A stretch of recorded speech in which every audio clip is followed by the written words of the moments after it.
Bienvenue dans 6ème de couverture, le podcast qui a l'audace d'aider les auteurs à captiver leur public.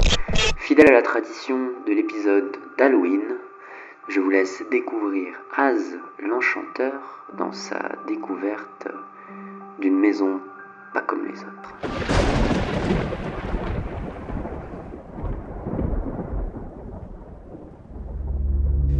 L'enfance de Az n'a pas eu raison de lui et on se demande encore comment. Fils de la gouvernante, il était en réalité le fruit des pulsions noires et charnelles du baron de la Martière. Mais il n'eut pas le loisir de connaître sa mère, qui mourut pour couche. Toutefois, le jardinier, qui nourrissait un amour clandestin pour elle, se promit, en mémoire de la défunte, de chérir cet enfant comme si c'était le sien. Cette mascarade dura 8 ans, jusqu'à ce que notre père, autoproclamé, fût appelé pour soigner la baronne. On disait de lui qu'il savait extraire des fleurs les secrets les plus dissimulés. Mais ce rebouteux ne put guérir le mal qui rongeait la pauvre âme en détresse. Il eut le malheur d'avouer que la gangrène du désespoir s'emparait d'elle à mesure que les coups de son mari se faisaient plus lourds. Il ne parvint pas à la sauver. Et en cette nuit fatidique où la mort décida de frapper la malheureuse, notre jardinier n'eut le temps que de chasser son fils pour lui sauver la vie. C'est ainsi qu'Az fut livré à lui-même, laissant derrière lui les pleurs de haine d'un veuf qui attrape la proie qu'il juge coupable avant de l'abattre comme un chien dans un cri strident mais bref.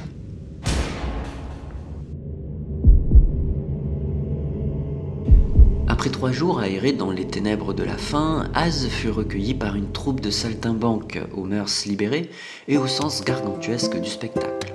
Des nomades voguant de ville en ville pour animer les rues bordéliques d'une joie sans lendemain.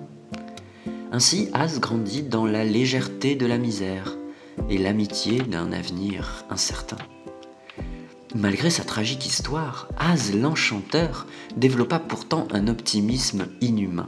Rien ne semblait pouvoir obscurcir son appétit pour la vie.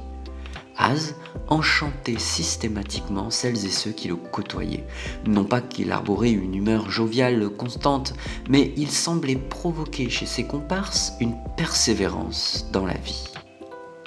Ce don, que certains lui enviaient, tenait toutefois plus de la malédiction, car cet optimisme était nourri par la mort elle-même.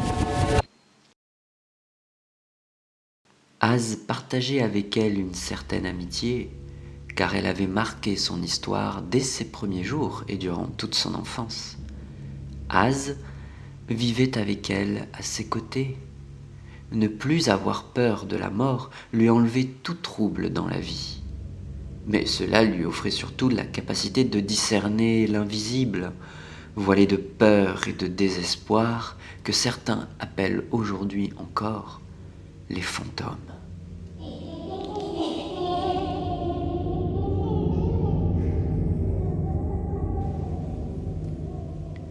Oui, les fantômes.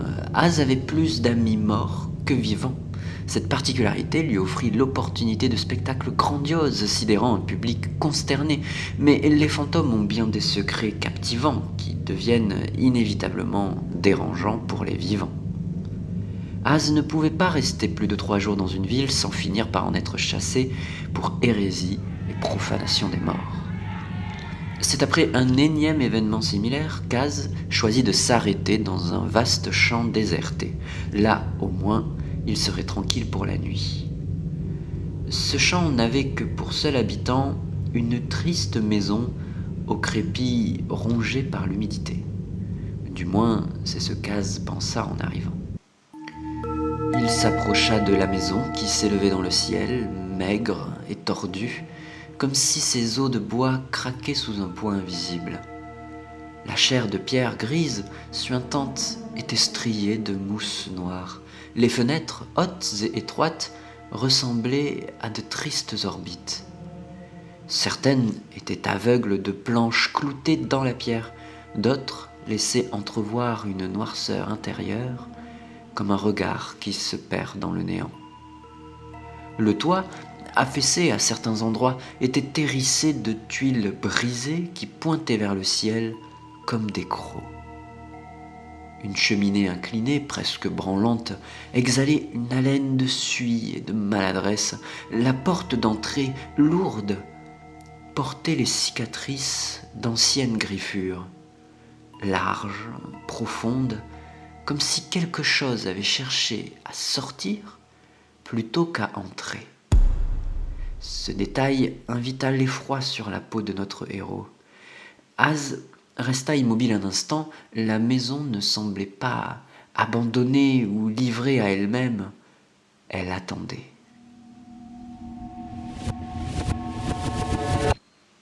Mais Az ne craignait pas la mort. Notre héros s'engouffra pour trouver refuge dans cet endroit isolé. Il poussa la lourde porte griffée et s'arrêta dans le hall. La porte se referma aussitôt.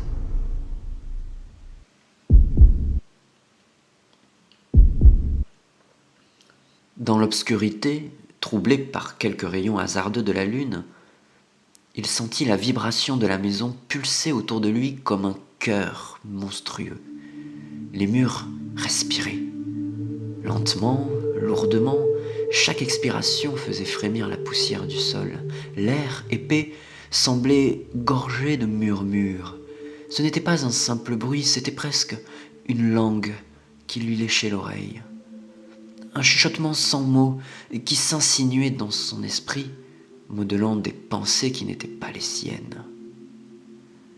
Comme un réflexe incontrôlé, il fit un pas en avant, puis un autre, puis encore un autre, et il s'engouffra sans s'en rendre compte dans la chair de ce démon de pierre. Chaque pas l'amenait un peu plus vers le ventre du monstre. Le parquet gémissait sous ses chaussures, mais ce n'était pas le craquement du bois, c'était un soupir. La maison réagissait à sa présence, consciente, attentive.